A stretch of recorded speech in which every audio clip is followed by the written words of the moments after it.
ഈ വർഷം ആരെങ്കിലും സെറ്റ് ആവോ? നോക്കാം. ചിക്ക് ചിക്ക് ചിക്ക് കയറ്റിപ്പിടി. കണ്ണാലെ കണ്ണാകെ തൊട്ടപ്പോ തന്നെ പൊട്ടിപ്പോ.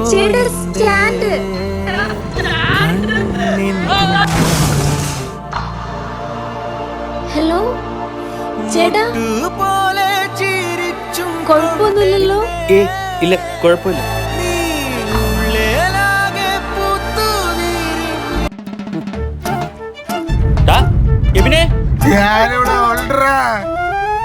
എടാ, ഇത് സിനിമയൊന്നും അല്ല. അഡ്രസ്സും പേരൊന്നും അറിയാതെ ഒരു പെണ്ണിനെ നോക്കാൻ. നിന്റെ അടുത്ത് ഞാൻ പറഞ്ഞു അഡ്രസ്സ് തപ്പി തരാൻ. എനിക്ക് അഡ്രസ്സ് തപ്പാനൊക്കെ ആളുണ്ട്. ആളുണ്ടെന്ന്. അഡ്രസ് അറിയാതെ ടെൻഷൻ അടിക്കുകയാണോ? ഈ നാട്ടിലെ എല്ലാ പെമ്പിളുടെ അഡ്രസ്സും വീടും പേരും നമ്പരും അച്ഛൻ്റെ നമ്പർ, അമ്മയുടെ നമ്പർ, അനിയത്തിന്റെ നമ്പർ, എല്ലാ നമ്പരും എനിക്കറിയാം. അവളുടെ അഡ്രസ് അല്ലേ എനിക്കറിയൂടാ.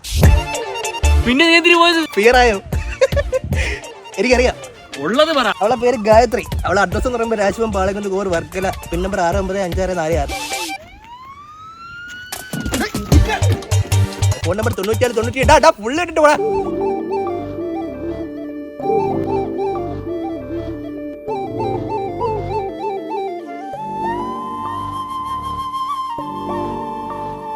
എങ്ങനെ അവളിലേക്ക്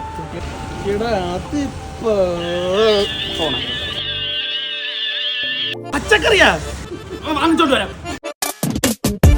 ഹലോ ആന്റി. ആന്റി, ഹരിതം പച്ചക്കറിയുടെ വാർഷികം പ്രമാണിച്ച് എന്നും ഒരു കിറ്റ് പച്ചക്കറി ഈ വീട്ടിൽ കൊണ്ടുവരും.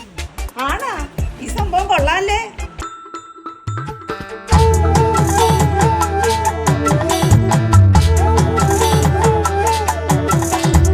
ആന്റി, എന്തു പറ്റി ആന്റി? എന്റെ മോള് ഏതോ ഒരു ചെറുക്കൻ്റെ കൂടെ ഒളിച്ചോടി പോയി.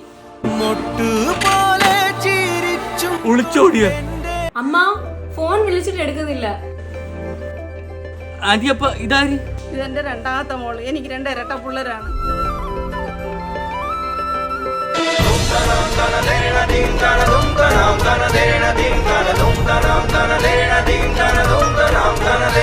എന്നെ എന്റെ ഈ ഗർഭിണിയായ മോളെ ഒറ്റയ്ക്കാക്കിയിട്ടാണ് എറണാകുളത്തോള് പോയത്.